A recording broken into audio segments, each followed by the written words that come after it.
Assalamualaikum warahmatullahi wabarakatuh. Nahdlatul Ulama, atau yang disingkat NU, loyalitasnya dalam mempertahankan kesatuan NKRI dan bangsa dari berbagai ancaman, baik berupa ancaman fisik maupun ancaman paham radikal, sudah tak terbantahkan lagi. Selain itu, NU juga senantiasa mempertahankan tradisi-tradisi yang baik. Salah satu upaya NU untuk mempertahankan tradisi adalah mendirikan organisasi silat Pagar Nusa.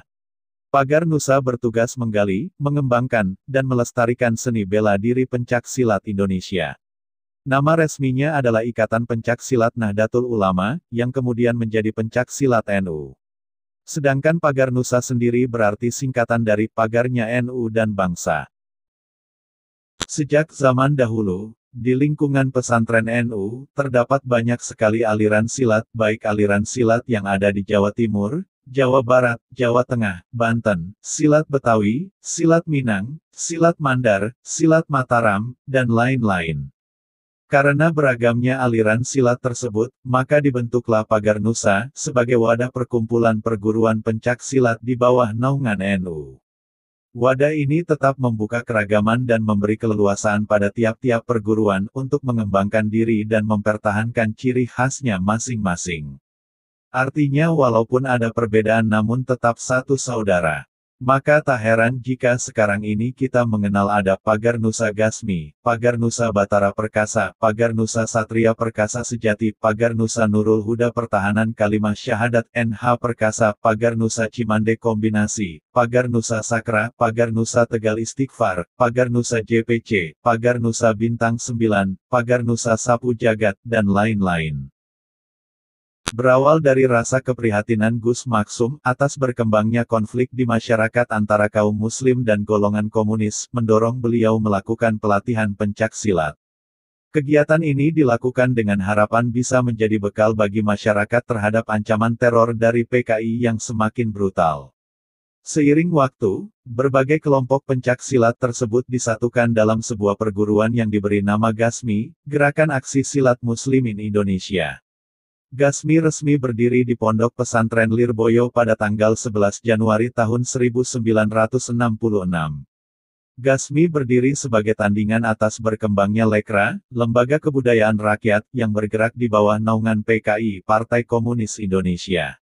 Gus Maksum memandang ini penting, karena Lekra adalah otak di balik setiap aksi provokasi, sabotase, teror dan hal-hal yang meresahkan masyarakat lainnya.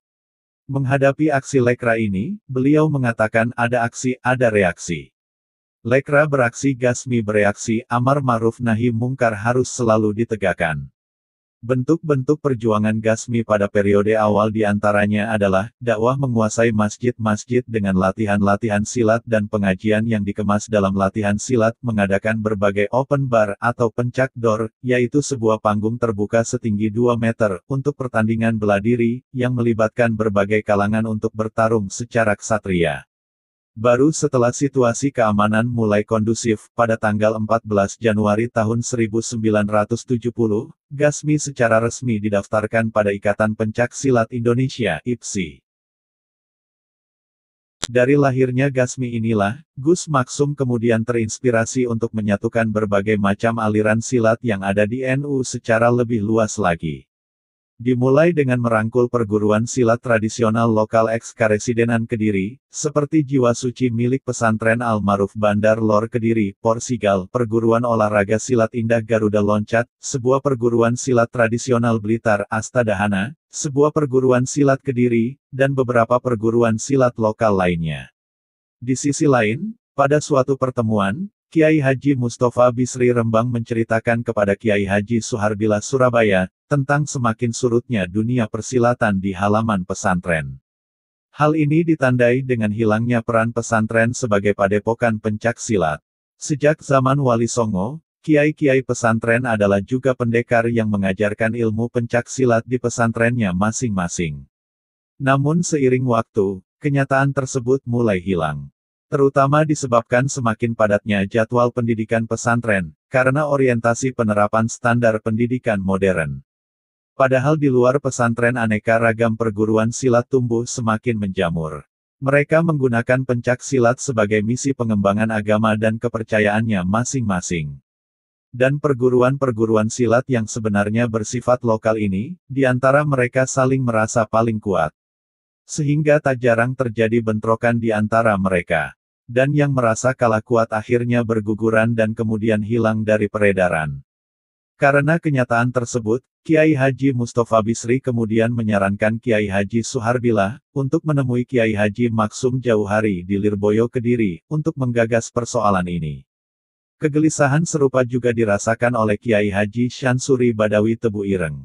Beliau menyayangkan maraknya tawuran antar pengikut perguruan silat yang meresahkan masyarakat, terutama di kawasan Kabupaten Jombang dan sekitarnya. Kemudian Kiai Sansuri berinisiatif menemui PWNU Jawa Timur, yang pada waktu itu diketuai oleh Kiai Haji Hashim Latif, untuk menyampaikan masalah yang terjadi di masyarakat tersebut.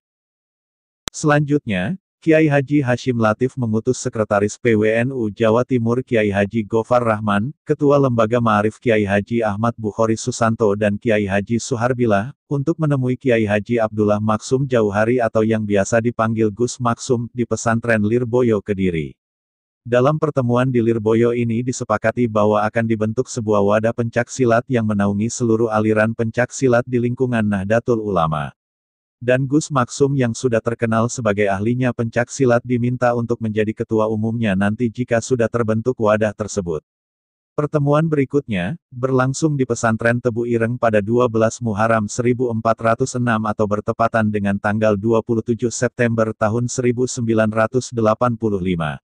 Pertemuan ini dihadiri beberapa pendekar antara lain, Kiai Haji Abdullah Maksum Jauhari Lirboyo, Kiai Haji Abdurrahman Usman Jombang, Kiai Haji Muhajir Kediri, Haji Atoila Surabaya, DRS Lamro Ashari Ponorogo, Timbul Jaya Lumajang, Kiai Haji Ahmad Bukhori Susanto dan Kiai Haji Suharbilah, dan beberapa pendekar lainnya dari Cirebon, Kalimantan, Pasuruan dan Nganjuk. Pertemuan ini menghasilkan kesepakatan antara lain. 1.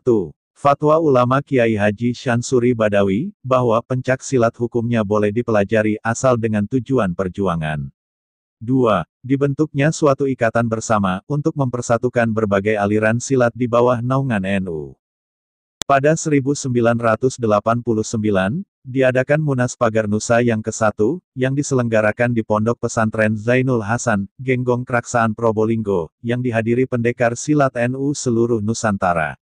Munas itu mengangkat langsung Kiai Haji Maksum Jauhari yaitu Gus Maksum Lirboyo, sebagai Ketua Umum pertama Pagar Nusa, dan Kiai Haji Suharbilah sebagai Ketua Harian dan Sekjen Haji Kuncoro, atau Haji Masyhur.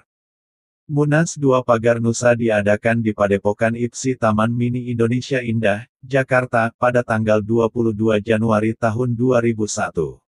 Acara ini diikuti perwakilan dari Jawa Timur, Jawa Tengah, Jawa Barat, Lampung, Riau, Bali, Kalimantan, dan Sulawesi.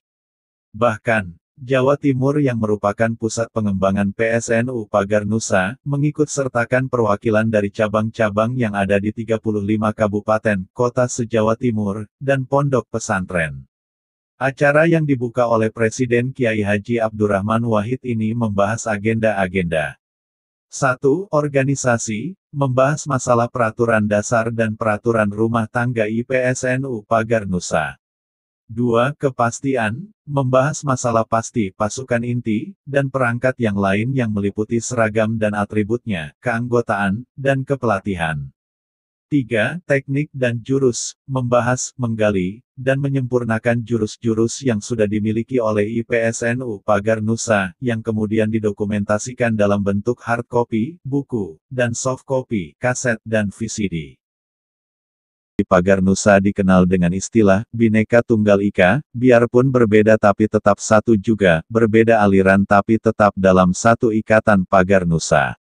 Pandangan Pagar Nusa pada aliran perguruan lain, senantiasa menganggap saudara, sahabat, bahkan keluarga.